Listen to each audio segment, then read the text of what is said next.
Hey guys, and welcome back to the channel. In this video, I'm going to be talking about the 5 different types of watch collectors that I feel will broadly encompass everybody in the hobby. And obviously, there may be a different variant that you may think about, and so feel free to share with me your thoughts about different types of collectors down in the comment sections below. But at the same time, for this particular channel, this is where I spend my time talking about and thinking about watches on a weekly basis, and this is part of an exercise I'm doing for myself to put myself out there and do one single difficult task in a year. Putting myself out on the internet, talking about watches, that's my task for this year. So if this is something that you like to subscribe to and you like to hear more of, please feel free to subscribe and stick around. But without further ado, let's get into it. And for the first type of persona, or the first type of collector that we're going to talk about, will be brand loyalists. And this is a kind of persona, this is a kind of collector who wants to go extremely deep into one single brand. The collector can go deep into perhaps Seiko, Panerai, Cartier, IWC, and they will exclusively collect one single brand and perhaps round off everything that they can find about that one single brand. Panerai, I think it's a very good example of one brand that a lot of loyalists would really deep dive into.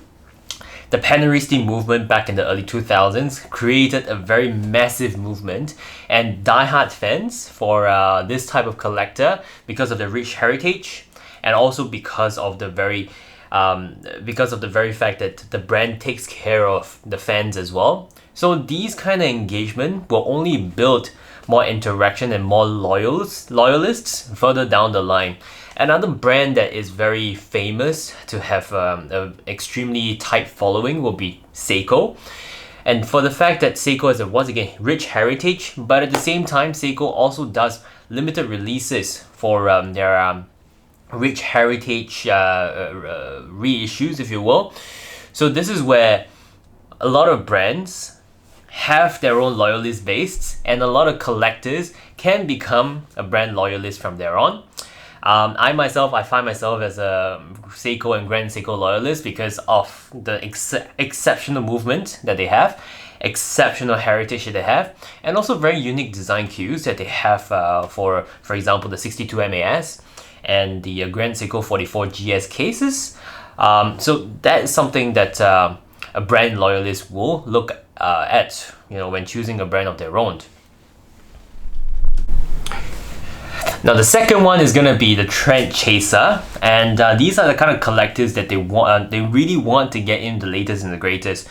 If there is a Black Bay 54 with now a banana yellow dial, you know that they're gonna have it in the next moment.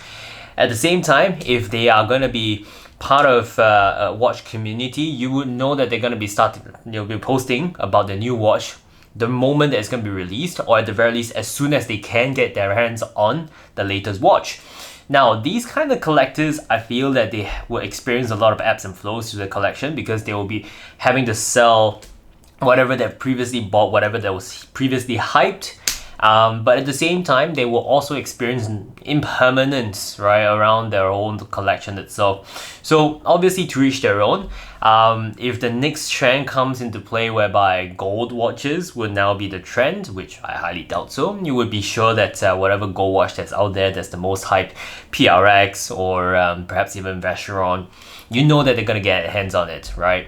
Now these kind of trendsetters, I think they're also relatively fashion forward individuals because they want to keep up with whatever that's out there happening in the market. So they would probably not just place their emphasis in just one single domain, but rather every other facet of their lives, they're probably going to be exercising that same kind of approach as well. So you would likely see these individuals going through forums, trying to understand what's next, predicting what's next as well, and really at the core of it, just getting into the action along with the industry itself.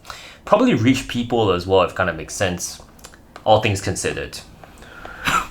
The third one that I want to talk about, in my opinion, is going to be the affordable watch collector. And let's be real, watches are not cheap, and once again, they're extremely pricey for what they are providing. overall. So I think ultimately there are people who wants to get into the action and people who wants to share the joy of watch enthusiasm, and this is where they would fall right into this whole affordable watch collector bucket. These individuals potentially may not spend more than $1,000 on quality watches from great houses like Seiko. But there are also a lot of micro brands out there that they might participate with. Helios, I think that's one of the micro brands out there that makes exceptional watches for under $1,000. The other one is going to be Baltic. Obviously, we know about it, but for those who don't know, it's a French micro brand that makes exceptional watches, both on the diving capabilities, but also on dress watches as well. So these are hidden gems that they enjoy looking for, and these are hidden gems that they would like to obviously get in the action with so that they can participate with the whole entire watch community. So that's the third persona that we have. Beyond that, we also have someone called the investment guy, and I think we all know what we're talking about here. They would like to make sure that whatever that they're purchasing will increase and appreciate, or at the very least not lose their money while they're enjoying the hobby. A couple of brands really come to mind, and there's only a couple of watches that will do that for us. Number one, Rolex, we know that, AP and PP. There are select models from different brands and different houses that will generate these kind of monetary appreciation, but for the most part, watches, in my opinion anyway, it's a hobby that we should enjoy, and it shouldn't be used as a vehicle for investments. And you will hear a lot of other different YouTubers saying the exact same thing as well. So that I do share their sentiments. And as a matter of fact, if you're going to be looking into investing into watches, which I'm not saying that you can't, you're just taking a very big kind of a guesswork right there, because watches, once again, they will appreciate, they will depreciate depending on the demand in the market. For the most part, if you're going to take a Rolex versus perhaps a Grand Seiko, the likelihood of Rolex appreciating, at the very least retaining its value, is much higher than Grand Seiko. So I feel like, once again, as an investment vehicle, it's just extremely dangerous, and once again, not advocating for it at all. But there are people out there who wants to have that ability to grow their wealth while enjoying the hobby, and power to them. But once again, I think these are a lot of people in, maybe I'm just stretching myself a little bit here, but these are a lot of people who just are not in it for the right kind of reasons in watch collecting. I feel like these kind of individuals are more of an investor as a collector, so maybe I shouldn't even put this persona here. And for us, the last persona, I'm going to take my look at my notes. It's going to be the sports watch enthusiast, and I think this is more of a casual approach, or rather a more practical approach to watch collecting. I think since the 70s or 80s, ever since then, since the advent of wearing sports watches in general as a daily piece, back in the 50s, 60s, and even back in the 40s, right? They're wearing dress watches in general. Even though we categorize them as dress watches right now, obviously Cartier, Santos Dumont, it's technically a pilot's watch. So it technically is a sports watch. Jaeger-LeCoultre with the reversal as well is technically a sports watch. But by modern standards, these are very ornate, very sexy, very dressy pieces. And obviously in sports watches right now, we talk about Omega Speedmaster, Seamaster, Rolex Submariner, the likes of it. So these are watches that in general would be sports watches, and for the most part they're very durable. They can help you to handle whatever that life throws at you right now. Back in the day, there's no magnetic fields around our equipment, our gears and our computers and such like that, so it's very easy to get by without them. Now sports watches reign supreme, so I would say that these individuals, for the most part, I would like to think that they are more practical, they're more casual, they're laid back, they don't have an air about them. Once again, stretching the definition. We know people around that probably wants to peacock around, but power to them.